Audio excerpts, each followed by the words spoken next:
Umaria collector कार्यालय में और यहाँ हम देख सकते हैं एक बड़ी संख्या में पटवारी संघ, मध्य प्रदेश पटवारी संघ उसका वेतन आज दिनांक तक किसी भी पटवारी को प्राप्त नहीं हुआ है, तो इस संबंध में हमने ज्ञापन मध्य प्रदेश शासन के द्वारा जो एक मुहिम चलाई गई 2.0, उस 2.0 में कुछ पटवारियों को निलंबित किया गया। ये जो कार्य हमको सौंपा गया है वो इतना जटिल कार्य है जिसके लिए ये समय बहुत कम था। मध्य प्रदेश पटवारी संघ के बैनर तले एक बार फिर पटवारियों ने सौंपा ज्ञापन। मध्य प्रदेश पटवारी संघ के बैनर तले उमरिया जिले के पटवारियों ने कलेक्ट्रेट पहुंचकर ज्ञापन सौंपा और अपनी मांगों में बताया कि हमारी यह मांगें लंबे समय से लंबित है, जबकि हमारे द्वारा 2.0 जैसे महाअभियान में बढ़ चढ़कर हिस्सा लेते हुए लगातार काम किया गया, जिसके कारण आज मध्य प्रदेश सरकार अपनी पीठ थपथपा रही है। लेकिन ऐसे जमीनी सिपाहियों के बारे में सरकार द्वारा कोई विचार नहीं किया जा रहा है। उल्टा हमारे साथियों को इस महाअभियान के दौरान कार्रवाई करते हुए उन्हें निलंबित कर दिया गया है, जो कहीं से न्याय उचित नहीं है। लंबे समय से लंबित मामलों को निपटने के लिए यह समय बहुत कम था। ऐसे कामों के लिए शासन द्वारा हमारी कठिनाइयों को सुनते हुए हमें पर्याप्त समय दिया जाना चाहिए था। उमरिया कलेक्टर कार्यालय में और यहाँ हम देख सकते हैं एक बड़ी संख्या में पटवारी संघ, मध्य प्रदेश पटवारी संघ के बैनर तले पटवारी यहाँ पर पहुँचे हुए हैं अपनी कुछ मांगों को लेकर ज्ञापन देने के लिए। किस तरीके की इनकी मांगें हैं, क्यों आज ये यहाँ पर पहुँचे हुए हैं, इनसे हम समझने का प्रयास करते हैं। क्या शुभ नाम है आपका? जी, मेरा नाम सत्येंद्र सिंह है।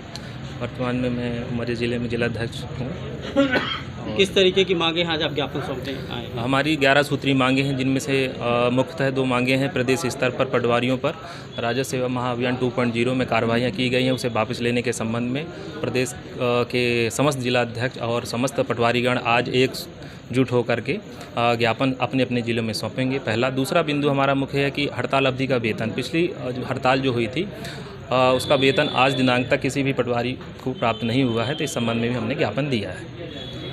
यहाँ पर आपका कहना ये है कि मध्य प्रदेश शासन के द्वारा जो एक मुहिम चलाई गई 2.0, उस 2.0 में कुछ पटवारियों को निलंबित किया गया है। आपका कहना ये है कि उन पटवारियों के ऊपर निलंबन की कार्रवाई उचित नहीं है, उसको मध्य प्रदेश शासन द्वारा वापस लिया जाना चाहिए। आपका कहना यह भी है कि जब हम ज़मीनी स्तर पर काम कर रहे हैं, जिस 2.0 में हमने लगातार काम किया और सरकार अपनी पीठ थपथपा रही है इतने बड़े काम के बाद में, तो इस तरीके की कार्रवाइयाँ हमारे ऊपर क्यों? मैं आपसे ये जानना चाहूँगा कि 2.0 की आवश्यकता मध्य प्रदेश शासन को क्यों हुई, क्यों ये कार्य विलम्ब हो रहे हैं पटवारियों के द्वारा?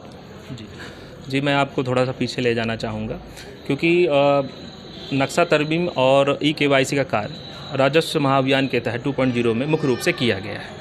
नक्शा तरमीम की आवश्यकता शासन को इसलिए लगी क्योंकि बहुतायत संख्या में बटांग खसरे नंबरों का निर्धारण हो गया था। हमारे पास जो नक्शे हैं वो सन 1924-25 के नक्शे हैं। आज से 100 वर्ष पहले की स्थिति आप सोच सकते हैं कि उस समय अगर कोई एक खसरा नंबर बटा होगा 2 नंबरों में, फिर वो आगे चल के और नंबरों में बटा होगा। चूँकि हम बिल्कुल अपनी कमी मानते हैं कि उस समय हमारे जो साथियों ने नक्शा खसरे में तो काट दिया, लेकिन नक्शे में उसका अमल नहीं किया। इसलिए शासन को ये बेहतर स्थिति लगी कि अभियान के तहत इनको पूरा किया। ऐसा तो नहीं है कि पटवारियों ने काम नहीं किया, काम किया है, तभी 50 लाख प्रकरणों का माननीय मुख्यमंत्री जी के द्वारा अभी एक अच्छा उद्बोधन था। और कहीं ना कहीं हमारे राजस्व विभाग में हमारे पटवारी जो एक मूल कड़ी माने जाते हैं, उनके द्वारा अच्छा ही सराहनीय कार्य किया गया है। और हम चाहते हैं कि हमारे जो साथियों को प्रदेश स्तर पर कार्रवाइयाँ की गई हैं उन्हें वापस तत्काल लिया जाए और वेतन जो हड़ताल अवधि का रुका हुआ है पिछले वर्ष से, उसे भी दिया जाए। तो यहाँ पर इनका साफ तौर पर कहना ये है कि जिस तरीके से मध्य प्रदेश शासन द्वारा मुहिम तो चलाई गई, चूँकि ये जो कार्य हमको सौंपा गया है वो इतना जटिल कार्य है जिसके लिए ये समय बहुत कम था। इस कम समय में भी हमने बेहतर करने का प्रयास किया, तो इस तरीके का आर्थिक दंड सरकार को, शासन को नहीं दिया जाना चाहिए। मेरे सहयोगी कैमरामैन के साथ विकास तिवारी, APN न्यूज़ उमरिया।